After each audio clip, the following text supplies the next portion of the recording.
Welcome to the Influential Personal Brand Podcast. This is the place where we help mission-driven messengers just like you learn how to build and monetize your personal brand.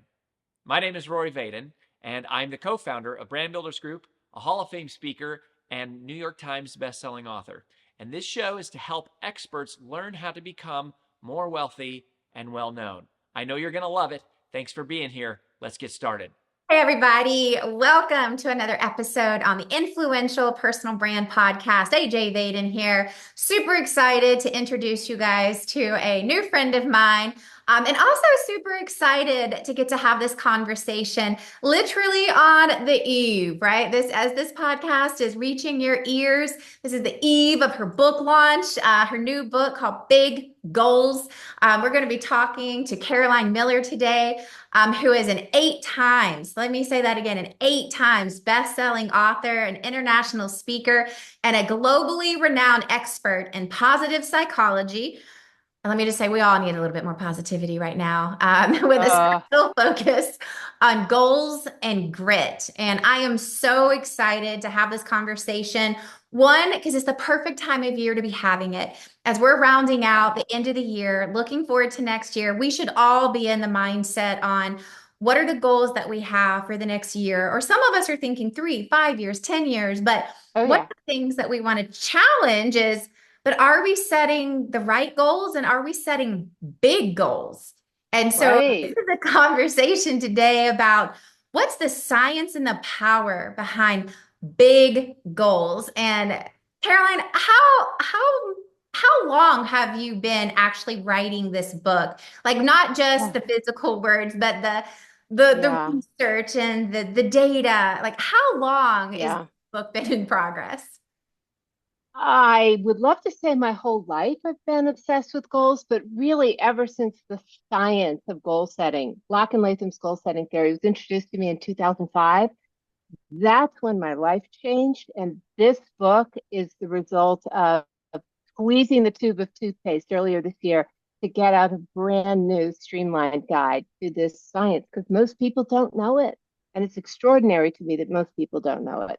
Yeah, like I just wanted to hear it's like that's like we're talking about almost 20 years of data and research and just experience and all of the things that's going to go into the next hour. So when we think about the amount of time and expertise and just dedication spent on this subject matter, I would just highly encourage, like, think about this for a second, and then we're going to jump into the interview. What if in the next hour you could get the consolidated data and findings from 20 years of research that can empower you to set bigger and better goals for your life? Would it be worth it?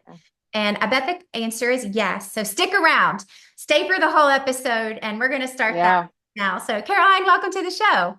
Well, that's galvanizing. I'd stick around. It's worth it. It's a secret I'm going to share is the secret everyone should know. It's like the 800-pound gorilla that people don't know about. Well, I want to know. So, I mean, a part of why I wanted to have you on this show is like, the first question I had for you, and we had talked just a little bit about this before I hit record, is like, what do you think separates big goals from all of the other goals that are being set? Because just for context, if you're listening, as you're reflecting on the goals that you had for this year, as I did, kind of prepping for this interview, and as you look forward to the goals that you're setting next year, it's like, are these big? Like, or am I playing small here? Am I just setting goals on the paper that I know I can achieve? Or am I setting big goals that could be life-changing or world-changing? So that's the question. What is a big goal and what separates that from all of these other goals we're all setting? Well, I think it's baked into the word big. I think big goals are the ones that have some of our passion and the things that we're most excited about baked into them. So big goals change our lives. They do change the world. They change our world. Sometimes they change the entire world. And because they're so big, they require a different set of skills and talents and focus and grit that regular old goals don't have. And we know from the science I'm going to share with you, the big secret goal setting theory, we know the best outcomes across the board come from setting challenging and specific goals. And those are big goals. And most people set no goals or low goals that they're pretty sure they're going to accomplish. And what happens is the world rewards people who set big goals because of what goes into achieving them and how much awe they can inspire in you and others. So we all need to have big goals, and we all need to find out what we're made of in the process of going after our own big goals. As someone who does typically set goals, how could I even define for myself what's a big goal? A big goal should be if you stretch your hand out and your fingertips are at the end, a big goal is past your fingertips. It's Mhm. something that you are actually going to take some risks on because you don't know for sure that you're going to be able to achieve it. It's Mm, going to require your character strengths. It's going to require patience, passion. It's going to require a certain amount of persistence and grit and resilience. mm, And yet, those are the goals that at the end of the day, in the process of pursuing them, we know that everyone scans their day at the end of the day for what they did that they're proud of. mhm, And the things that we're proud of, silently proud of, are the things we did outside of our comfort zone in pursuit of a big goal. And that is the only way we change our perception of what we're capable of. And the more we do it, the more that muscle is built and the more flourishing we have in life. And that's really, that's the whole shooting match is, are we flourishing? That's so good. And I love that. I literally like wrote this down. It's like big goals change you in the process. Yeah. They change That's you.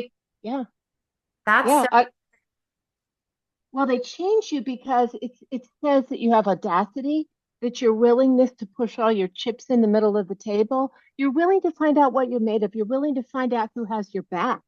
In the process of doing this, you often find out who really has your back. Not people who say they do, but who's there. And there's a trick I can share with you from psychology where you know who has your back by one thing that they do. I'll get back to that.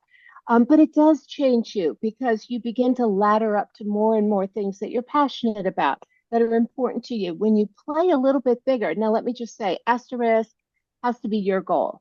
It can't be your parents' goal, your spouse's goal, your culture's goal, your religion's goal. It has to be something that lights you up Mhm. and that will sustain you in the dark night of the soul when you have failed, when things haven't gone your way. It's really important that you have intrinsic motivation, to use the big fancy word, because that's what keeps you going. When it's extrinsic, when it's about money, status, power, somebody else's approval of you, you don't have what it takes to pursue and accomplish big goals. Mm. You know what I love about what you just said is like what I heard is that big goals take work. Oh, what a concept. You Boy, do I know, have a lot to say about that. Yeah. and I think a lot of people want big things, but they don't want to Oh, have yeah. to do a lot of work. And that has really changed in the last few generations. That's a piece of what drove me towards this book because I raised three wonderful adult children. And I happened to be raising them during the self-esteem movement when we were told as parents, tell your kids they're winners, give them trophies, even if they don't make the team. Uh, Valedictorians were taken out of schools, playgrounds were dumbed down so that nobody could get hurt, comfort animals for all. I mean, I got to tell you, the whole world became a dumbed down bubble wrapping of this generation. And so, for many of them, the first time that they get any real honest feedback about who they are, because grades are so inflated, that's been proven, is when they get a real performance review in the workplace. And for some, it's like, what do you mean I didn't exceed expectations by showing up? I mean, what are you saying? So yeah, so I think this concept of doing hard things was filtered out of society, and not just in the United States, really everywhere. It was a movement that swept the world. And there's always pockets of exceptions. They're athletes, they're Eagle Scouts, there are people who pursue, passions. They start companies, they have, instruments that they play. However, there was a zeitgeist, there was a cultural revolution against doing hard things because you're not supposed to be stressed. And in the process of removing stress from our children's lives, we didn't make them resilient. They didn't develop grit. So I wrote a book called Getting Grit that came out in 2017 because I really wanted to talk about the fact that I cultivated grit when I set the biggest goal of my life in my early 20s to save my own life. I had bulimia, and it was a time when there was no cure, no hope. You were going to be bulimic for the rest of your life. If you made it that long, you'd probably lose your teeth. You probably wouldn't be able to have children. I mean, it came with all kinds of side effects, but it was hopeless. And Mm. I decided I wanted to live more than I wanted to die, more than I wanted to chase an image of what my body could possibly look like if I got good enough at this bulimia thing. But I lost everything. I lost my sport. I lost piano. I limped through Harvard. I'm not sure how I got through it, but I did. And I hit my last bottom at 21 and decided I wanted to recover. Not my parents who didn't know about it. Nobody. It was my goal. And because of that, I cultivated grit. One day at a time. I failed. I failed. I made mistakes. But you know what? I kept getting up. And I had this big passionate goal. I want to live and I Mm. want to survive because I must have more to give to this world than my swimming times and my SAT scores. And I survived. And I wrote a book called My Name is Caroline that really set me on a course of sharing how do you have a big dream like recovery or going to the moon or living in a foreign country and, pursuing a dream job there. How do you do it? And I decided that in order to cultivate grit, you have to have certain qualities that are not inborn, but you have to decide you want to work hard and have passion and have persistence and have patience and have humility and all the qualities that go into it. That's what it takes to achieve big goals, and we all should have them. But we should all know, going back to your point, work is involved and it's going to be hard. And that's just the way it is. So I want to talk about that for just a second in this, concept of setting big goals, because inherently that means you're doing something you've never done before, which is going to require you to learn things you don't know, try things you haven't tried, work Right. with people you haven't met. There's a lot of that, right, associated with Yeah. that. So a question that I have is, I would imagine, and I'm pretty certain, many people struggle staying motivated when working towards big goals like this. And so Mhm. I would be curious to hear from you, like what are some of the strategies that you've uncovered, Yeah. or even some of the science and the data of how do you Yeah. maintain drive and resilience when you're trying Yeah. to achieve something that's real hard? Well, this goes back to the secret I promised I'd share with your listeners. It's Okay. all about goal setting theory. So I was introduced to goal setting theory when I went back to school. I went to the University of Pennsylvania to get a master's degree in applied positive psychology. So it was the first 33 people in the world to get this degree in the science of happiness. And an assignment that fall, 2005, was goal setting theory. And Locke and Latham's goal setting theory is ranked number one of 73 management theories. Number one, never a replication crisis. None of these challenges that exist for so many theories. And it divides goals into learning goals and performance goals. And it's simple and elegant, but if you get it wrong, you can really screw up businesses. I mean, it can cause businesses to fail, it can cause you to disengage from your goals. My recovery from bulimia was a learning goal. And so, whenever you're doing something for the first time, maybe the world's doing it for the first time, you have to give yourself the grace of learning the skills, finding the right people, learning how to make the best decisions, learning how to have resilience and grit as you fail and get up and have hope. And so you have to set those metrics in the process of having a learning goal that tell you, I'm going in the right direction. Because goal setting theory says you have to have feedback. You have to have the kind of feedback that tells you that you're on the right track, you're doing the right thing. This is going well, or it's not going well. And then you pivot. And you always have to have the humility to be teachable by the process of pursuing goals, but also because you have the humility to have people around you who are your board of advisors, and you listen to them and you trust them and you seek their advice and counsel, because something called stupid grit is when you don't have any of that and you're sure you know how to do it and you're just going to bulldoze your way to whatever the outcome is that you think is the right way to go with the strategy you're sure is going to help you. Mm. And I love that. It's like the difference between a learning goal and a performance goal. Yeah. And learning is realizing, hey, I'm doing this for the first time. Yes. Going to be some Yes. trial and error.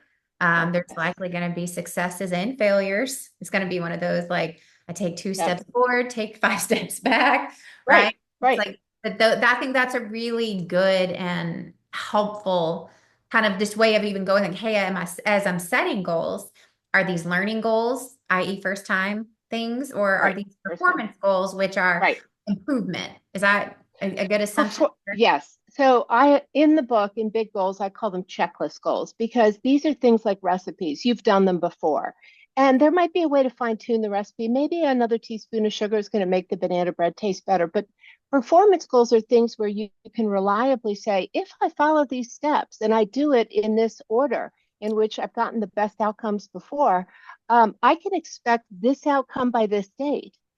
So there are lots of things that we do that we've done before. And what we need to do when we set out to, pursue learning goals or performance goals is first ask ourselves, what's new? If it's a performance goal, a checklist goal, what's new? What's come out in artificial intelligence or what's new in the world and technology that I can use to actually use this checklist goal, this performance goal to get faster, better, stronger? I'll give you an example from the Paris Olympics. There were 9 swimmers from the United States in the Paris Olympics who were training with something called digital twins at the University of Virginia. And so the fast suits are gone, and coaches have really expanded as much knowledge as they can have at the moment to train these elite athletes. But they found that you could create a digital twin of yourself doing the perfect stroke, perfect streamlining, coming off the walls with no friction or drag with your head. And what they found was they compared the current swimmer with the perfect digital twin, and they would use the digital twin to make little tweaks in their strokes. I'll just give you an example. Kate Douglas set a world record and won the 200-meter breaststroke with the digital twin training. And so for a year and a half, she worked on moving her head just like half an inch because the computer model said, you do that, you're going to set lots of records. So it's work. So that's a performance goal. She knew how to swim, she knew how to train, she had a coach, she had the teammates, but this digital twin was new. Learning goals, the first thing you have to do is flatten your learning curve as fast as possible. Not, oh, I'll just do my best and I'll see how it goes. It's where am I going to get the knowledge? Who do I need to meet? Is this knowledge on YouTube? Is it in Wikipedia? Is it in a book? Is it in a documentary? Who's doing it really well in the world? And I can study them by reading a biography or whatever it is.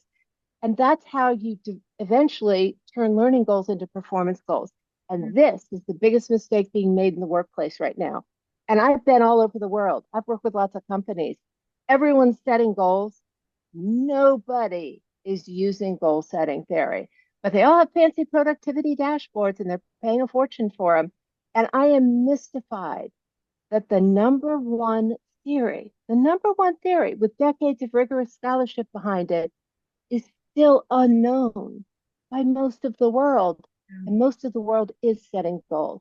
And I'm fixing that with the book Big Goals. I had to. We're in a dire situation right now, partly because of COVID, but that's another point I can make. Yeah, it's interesting. In my prior life, prior to Brand Builders Group, I was a sales consultant, and I did that for 14 years. And all I did was monitoring performance metrics and uh, Mm, word performance metrics, right? Never once yeah. did I come across what would be considered a learning goal. These were Wow. all performance goals. It Uh-huh. was how do Uh-huh. you do more of it or do it better? What But if you don't know how to do it? right? It was, Right? I never heard that ever, right? Never saw Yeah. it, think about Yeah. dashboards. And so can you just give the audience like a tangible example of like what would it look like on paper to have a learning goal versus a performance goal? Like what would that sound like in like real world? I have so many examples I could give you. I'll just give you one of my clients who was a superstar working at a big department store system. She'd risen as high as she could and she knew how to do her job and she always did it well. She got lots of awards, bonuses, stars on the wall, etc.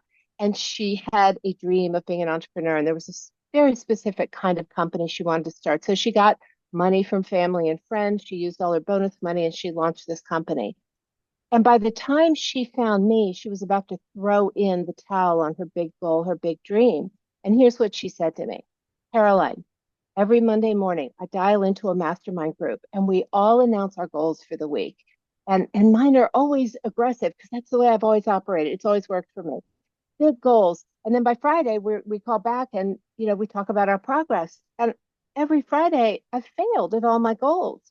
And I asked her one simple question. I'll make up a name, Natalie. Natalie, how many of the goals that you're announcing on Monday for this new business, this entrepreneurial business, are things that you've done before? Yeah, and she thought about it and she went, none of them. I've never done Shopify. I've never put booths together. I've never gone to trade shows to sell things. I've never walked into pet stores to try to sell this. I've never done any of these things, but that doesn't matter because I just work very hard and I should be able to do all these things. And I said, eventually you can. But what you did was you assumed that you could perform and have outcomes that you wanted by Friday or the next Friday or whatever without giving yourself the grace of learning these things. You haven't gotten a mentor. She was very proud. She hadn't gotten a mentor. She hadn't worked with a small business administration. She hadn't taken on the time and the willingness to learn all the things that were the fundamentals. So on paper, what does it look like? She had to learn Excel. She had to get a mentor. She had to build a budget. She had to find an internet consultant who actually put Shopify on a website. She was trying to make her own website. I could go on and on and on. But whenever you are a superstar, you're doing really well in one department of life, and you try to go to another department, but you've never done those things before. You're just thinking, I'm a high achiever. I can do it. You're setting yourself up for failure, disengagement, depression, feeling overwhelmed, and then coding yourself as someone who just can't do those things. And we live in a quick fix society, and this is common. We want instant results, and we think that we can just transfer hard work from one area to hard work in another area. It doesn't work like that. Goal setting theory breaks it out beautifully. I love that so much. And you know what I love about that so often is that so resonates with so many of the conversations that we hear at our company brand builders group about people come in and they have big dreams of Yeah. I want to Yeah. write and launch a New York Times best-selling book. I want Mm, to build this coaching program. I want to impact 1 million people speaking on stages. I want to do these big things. And when right. all of those haven't happened in a year, they're like, I failed. And it's Or like, you failed. Blame it on you then. Right. it's like, no, that those things take time, right? Right. There's a And it, process. There's a system of back to what you said. It's like we expect all these results and we don't yeah. really give credit to what you have to learn and the process to get the results. And those are Right. And how do you learn? Those are perfect examples. And sometimes what we do is we deputize, we hire a company or we go to some guru and we think, well, that person's going to give us all the secrets. And if we just work with them, it'll all just magically happen. There's always work involved. And what I'm sure you're describing is the process of learning the steps on the way to being able to accomplish these things. And what do? You study exemplars of success in whatever that area is. And let's say it's a woman who wants to you know, make it big on a stage, and all she's studying are men who've been able to do the same thing. That doesn't transfer either. And we're just now realizing that agentic women have to operate differently from men because women get penalized for displaying that kind of behavior. So you have to make sure that the role models you're studying look like you, sound like you, maybe they're from your culture, and that what worked for them will work for you. Too often, what we see is somebody on YouTube or on Instagram or whatever saying, well, this is how I lost weight, or this is how I built my business, or this. And we think because it worked for them, it'll work for us. Stop and ask yourself this question: will it work for me, my learning style, the kind of money that I can invest in this, the Mhm. way I see the world? And people don't do that. We don't ask enough questions. So in the book, I start with goal setting theory, which really is the engine. It's the engine of all goal accomplishment. And I've spent 20 years assembling the best research that you also have to know and understand. And it's the how. How are you going to accomplish these goals? And my acronym is BRIDGE. You start with brainstorming, a certain kind of brainstorming. You go to the relationships. Who are the people? Who are the people who have to be with me on this journey and who shouldn't be with me on this journey? Who's going to be negatively contagious? People don't ask themselves that question. What kind of investments do I have to make of time, energy, money, character strengths, whatever? Here's a big one, decision making. People don't understand their own decision making processes. They've never done, for example, a noise audit on the noise that has entered into the decision making. And that's Danny Kahneman's work on, and it's bigger than bias. What kinds of decisions are we making when we're impacted by the noise in our lives? And then grit, good grit is the G. How do we cultivate grit if we're going to need it? If it's a big goal, we're going to need it. And then excellence. What are we shooting for? That which cannot be measured cannot be achieved, and vice versa. And you can't hit a target you can't see. You have to set a standard of excellence for your big goal. And I'm going to go back to Locke and Latham. The best results for both learning goals and performance goals are what's called challenging and specific. Past my fingertips, stretch your arm out. That's challenging and specific. So that's what we're shooting for. So you always have to go through that rigorous strategy building before you get going. You skip a step, you're going to have to go back anyway. So you might as well do all the work at the very beginning. It's that's so in parallel to what we teach at Brain Builders Group because we're a strategy firm. And we go strategies like the architectural blueprint. We wouldn't start building a house until you had a Yeah, solid, detailed, well-defined plan. yeah, And you don't start building up until you go down, right? yeah, yeah. And it's, Got to but lay the cornerstone. people like to skip through strategy. They like to hurry through it because it's not the fun stuff. Yeah, It's the hard stuff, right? It's the stuff yeah, that feels like no progress is being made. However, when you do it right, everything else allows to go faster. Now, you have said something a couple of times, and I've jotted this down. You mentioned the swimmer with her team and her coach. You've mentioned mhm, mentors and coaches and role models. yeah, I am assuming that the people component of this plays a role. So I'm just curious, yeah. like when you're looking at big goals, like what is the people component and probably specifically accountability, right? How much does that really play in? And I loved what you said. It's like you got to pay attention on who should come along for the journey and who shouldn't, like who's Yep, positive, who's negative. So yep, how do you decide like who should come along and what people I need and what accountability support that's required? yeah. Big question, important question. So Shelley Gable at the University of California, Santa Barbara, did research that found that when you share a big goal or dream with somebody, there is one way to respond that tells you that that person has your back and wants you to succeed. And that research finding is this. If they respond with curiosity and enthusiasm, called active constructive responding, that person just signaled to you that they're going to be with you to celebrate, to pick you up when things aren't going well. They're going to check in on you. Those are the people you want to surround yourself with. There are three other ways to respond, but they're all negative. But that's what you're looking for. So you're looking for accountability. That's one. You're looking for people who support you. You are looking to isolate yourself from the negative contagion. And I want to say something very special about women. Women make massive mistakes in this area. What women do is they surround themselves with frenemies, friends who are enemies, because the research shows that 84% of women do this because they don't want anyone to think they're not nice.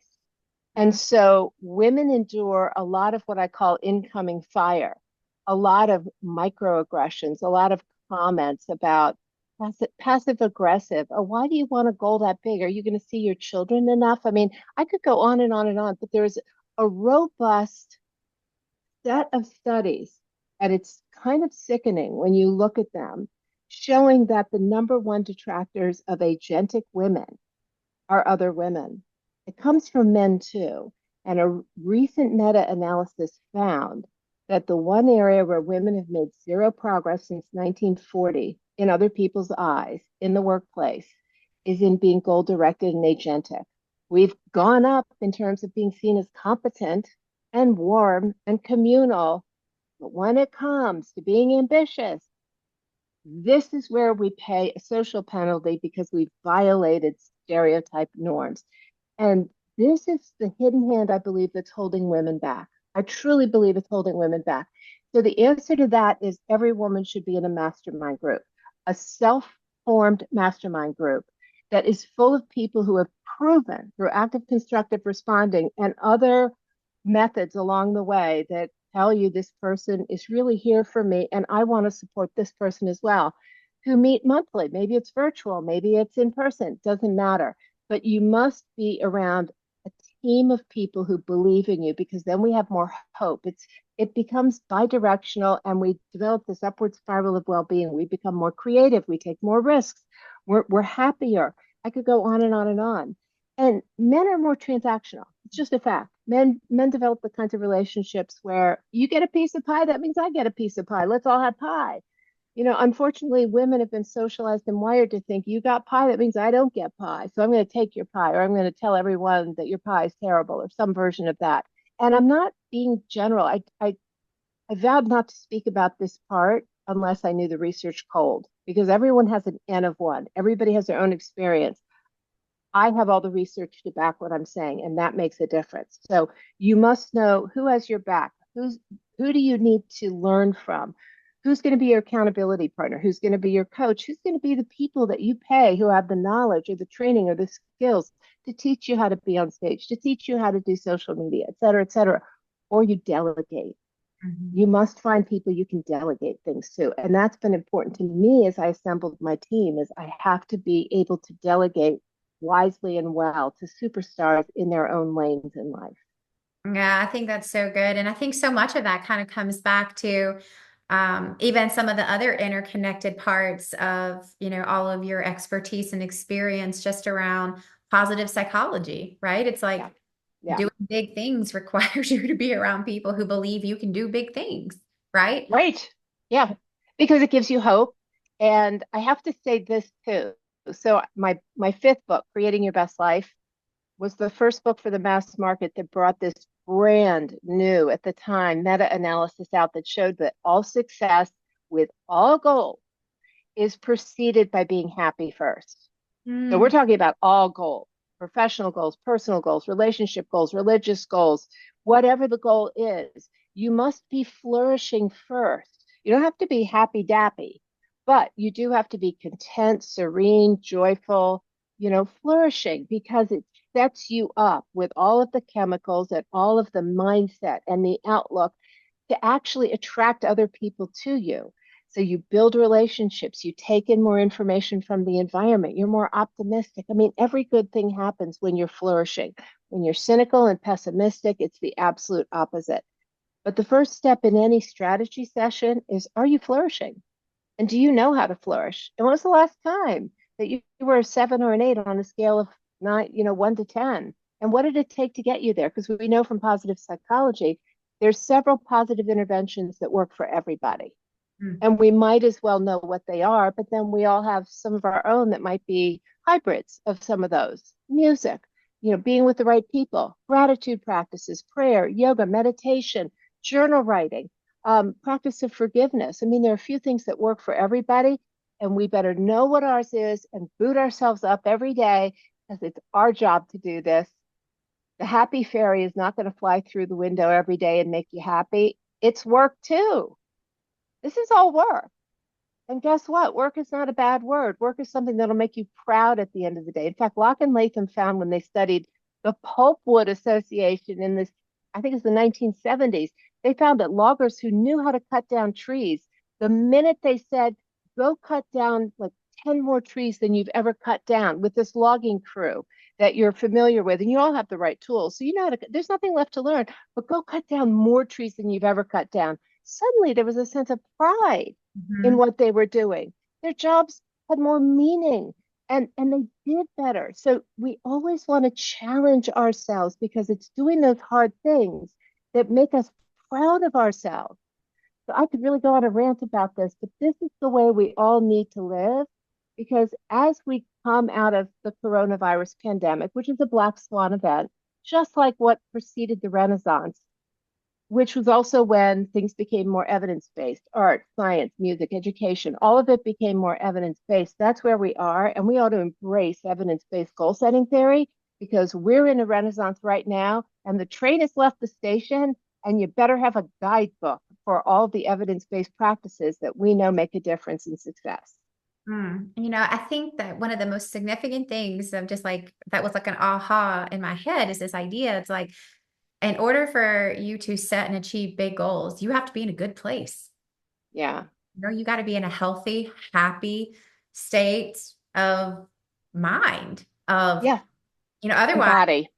and it's like before you even begin that venture, it's like, hey, do I have the right, what Right. you said, the seven, what did you call them? Positive Positive interventions. intervention. And Yeah. yeah.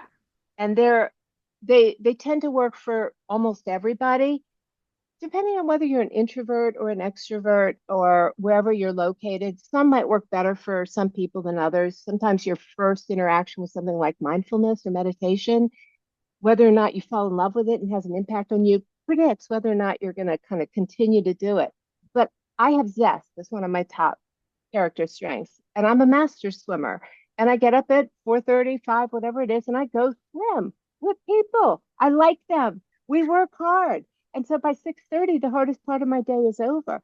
Yeah. We know that rigorous exercise is positive intervention. And if you start your day with that, the rest of the day is a domino effect. It's just easier. Everything's easier. But you've booted up your chemicals, you've booted up all of the testosterone and all of the emotions and the oxytocin, everything you need for the day to be better. So exercise, I think, is the best way to start the day. Maybe meditation rivals it, but I haven't found anything better than exercise. Yeah, I love that this came up because I literally this morning at like 6:45 a.m. I was talking to my husband, who's my business partner, and he's traveling. So I'm just me and the kids are home and I got up extra early to do like my devotional, some reading Ah, and that's one thing that's really important to me is my morning routine. And I always get up, I do my devotional, mm, read the Bible. I do some sort of like book that I'm reading, and then I go on a very fast-paced, rigorous walk. And it's about a wow. 5 minute. I wear my weighted vest, and it's just kind of my. Ah, And he's been traveling a ton the last few weeks, and so I haven't had the opportunity to get in my walk. And I yeah, told him this morning, literally this morning, I'm like, I'm in a funk because yeah, I'm not getting my morning walk. And he was, yeah. it's so funny you said that. I literally had the same thought. And I was like, you thought I was Wow. in a funk because I'm not. And he goes, yeah. I guess he goes, because I have noticed you've been a little off schedule. And I'm like, yes, I put two and two together literally this morning that I am off schedule with my Yeah, walks and I am in a. yeah. Yeah. No, it's true. And I'm so impressed with your routine. I just got a weighted vest myself, so I know what you're doing, and that's impressive. But you found your routine and you intuitively, I'm telling you now, the research is matching what you're doing. You're booting up your well-being probably to the highest level of the level that you were born with. We all have a set point, so we have a range. So you're probably getting about as high as you can get, or at least close to it. And that well-being is the rocket fuel of success with goals. Yeah. And so to start the day that way and to feel better and to just have everything pumping in the right direction is the way I think most people should consider making at least one change to their lives. Because if you want to succeed at your goals, start here. Start Yeah. with upping your flourishing. And so It's like that's one of doing, the ways to do it's it. the pre-work, right? You got to do the Yeah. pre-work Yeah. to be in the right place, to do the right things, to hit big goals. I think so. I mean, at least that's what the research shows. I am completely evidence based. I really do believe that there's so many opinions out there, and I'm trying to kill off zombie goal approaches because I can't stand anymore these these approaches that won't die, like SMART goals. That's not science. In fact, it's detrimental to Mm, have SMART goals because when people use R for realistic, that's a violation of goal setting theory. You don't set realistic goals. Those are what's called low goals. But there's also something called jargon mishmash syndrome. And SMART goals falls prey to that because SMART means a lot of different things depending on where you are. The M and the R and the A can all mean slightly different things. So SMART goals is in science. Law of attraction definitely isn't science. I'm sorry, but if you want it and you write it in lipstick, it doesn't work. Now, maybe a vision board is going to prime you. That's real science. A vision board can make you think goal directed thoughts, and everything that matches that thought can be sticky and could stick to you. But you know what? We have one life. one life to go pursue our dreams and to make a really positive impact on the world with what we do and how we do it. Use goal setting theory and then add my bridge methodology on top because I've been testing it for 20 years. The only thing I have found that includes all of the science that really makes a difference on grit and resilience and mindset and motivation, every in relationships and character strengths and happiness. The only thing I've ever found. And work it, learn it, work it. I have so many worksheets in this book so that people can practice, but I think this is the most important book I've ever read. And I'll say one more thing as a mother, because I know you're a mother. Um, my children have all lost friends to suicide. And my husband and I didn't lose any friends to suicide growing up. And I know that there's suicide clusters and suicide contagion. And we live in an anxious, depressed world. And it's become harder for this generation to survive difficult times Mm. because they want things to pass so quickly. Now, this is a real simplification. Not all suicide is because of this, but I really do believe that many of the people we're familiar with who've taken their own lives, they had big dreams and they were hitting stumbling blocks. Mm. One young man we know, it was online gambling and he had lost money and he was hiding it from his family. Um, and there's shame, but if you have a big dream and you want to accomplish goals, there is a way to make those goals happen without just wishing for it and hoping for it and thinking you're going to have some quick get rich scheme come at you from YouTube. Do the work because it pays off.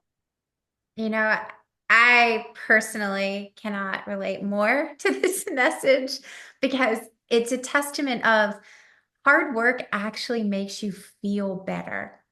Yeah, it And does. it like a And like when you know that you just laid it on the line, regardless if you win or lose, yeah, it's like, man, I just lay and it feels good. And part of what feels good is the amount of practice and preparation and learning and that came through the process of yeah, what, regardless of what happened. And you started this interview with this, and then I know we'll wrap it up, but I thought it was so interesting because I was right before this like self-esteem generation. And we didn't get trophies for showing up. Like my dad's an entrepreneur of a lumber company, and it was just very ah, earn it, right? It was like his dad was a genuine lumberjack.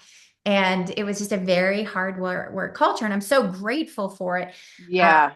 but my kids are in this soccer league. And this is so funny that this is coming up. So at this last Saturday, it was their final game of the season, right? And he's like, I have 5 and 7 year olds, they're littles. But at the end, it's all up to the coach's discretion of like, does he hand out a little trophy or a little rib or anything? And on my 5 year old's team, the coach didn't hand anything out. Oh, And wow. and Oh, wow. my 5 year old said, "Mom, where's our trophy?" And he was looking at the other Wow. ones, and I looked at my husband. I was like, they didn't hand out like a ribbon or a trophy. And we literally looked at each other, and they're like, "Well, did he win anything?" And we were like, "No." And it was No? like we literally and my husband was like, "You think we should like buy one off of Amazon?" And I was like, Oh my gosh. "No." And it was like we literally had this debate, and we both had to like gut check ourselves of going, Yeah, does he need a ribbon for? What's he gonna do with the trophy? But it was like this like instinctual thing of like I why? And then we know. both like came to our senses and we're like, no, he didn't win anything. He played a 5 year old soccer league. No, we're It not using usually has a mercy rule. They stop keeping score because they don't want to hurt anyone's feelings, that's not right? the case with our kids. Our kids make us the scorekeepers. So we have to tell everyone we have beat Interesting. 12-1. So Yeah, but it was yeah, a really interesting thing. And we told our 5 year old, I was like, hey, bud, they don't technically keep score here. There is no champion. There is like no like championship. And he goes, but we right. won. And I said, we did technically win, but and it was like this Yeah, amazing conversation yeah. to have with him. Interesting. And after like a 3 minute, like, well, technically, da da da da da, and he was like, okay. And off he goes. Ah, And it was like this that's a great story. And it was an aha moment to me. And I'm like, the only Yeah, reason it even came up to him is he saw it. And as soon as he realized, oh, like there's a process to how you win these, He has now asked us since Saturday, what do I have to do to win one of those trophies? No way. Multiple times. And so now he's got a goal. He wants a soccer trophy. And Wow. we're practicing out in our backyard. But it was Wow. the amazing revelation of if we had just given it to him, it Yeah. would have destroyed this inner competition, this inner drive, Incentive. Incentive to work for and something. but now, Yeah.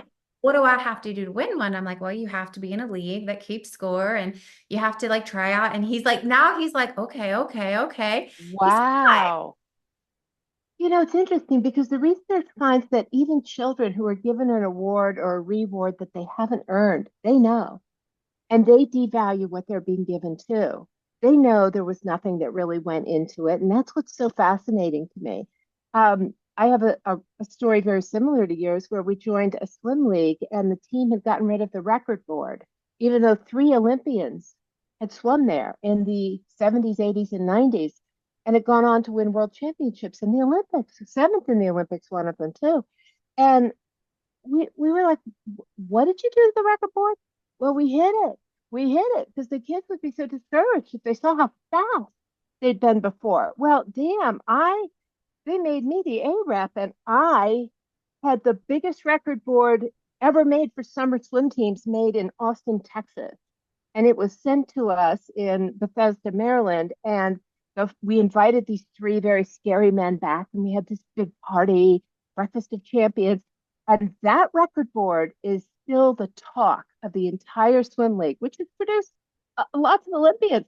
First thing kids do when they arrive at a swim meet is they go stand in front of the record board because, like your son, people long to know what does it take to be elite, Mhm. and they prize the work that goes into it. And we cannot rob ourselves or our children or other people of the process of getting there.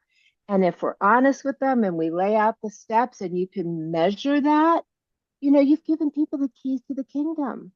And that's what life's all about. I mean, genuinely, like just even having this conversation at the same timing of this like little soccer league wrap up Yeah. has been also, I think, a really big testament, not just to us who have teams and employees or just even us as Yeah. an individual setting goals, but I would say specifically as a parent, it's like, don't rob your kids of hard work. Yeah. No, Right? it's Don't rob true. your team of hard work. Don't try to make it easy for them. It's like there is power in the grit and the perseverance and the resilience. How else do we learn that stuff? Right. And Well, you don't. You can't. You can't buy it. You can't chant it.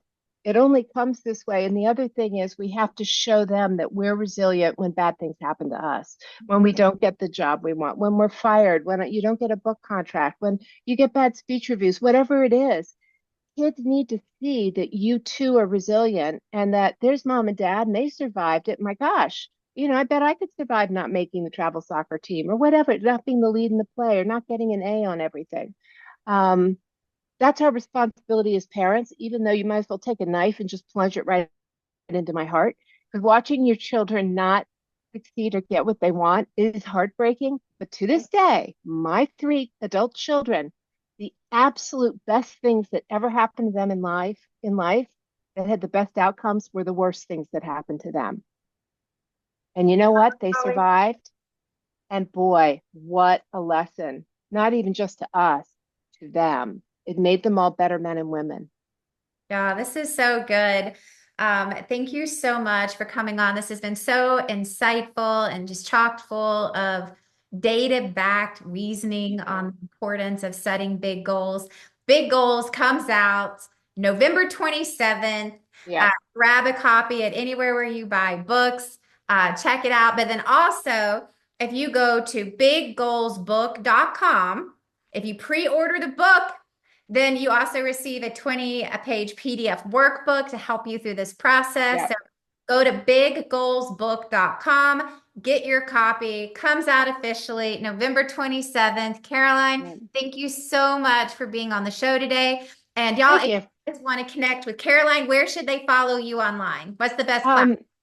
Um, I think LinkedIn, Caroline Adams Miller, but I'm on Instagram and Facebook. I have a social media team that keeps me active, but and then my website, carolinemiller.com. So I would just encourage go to your platform of choice, go to carolinemiller.com, LinkedIn, Facebook, Instagram, pick your platform of choice, but grab a copy of Big Goals to help you have a life-changing year next year. Thank you for being on the show. Everyone else, stay tuned for the recap episode, and we will see you next time on the Influential Personal Brand. Thank you.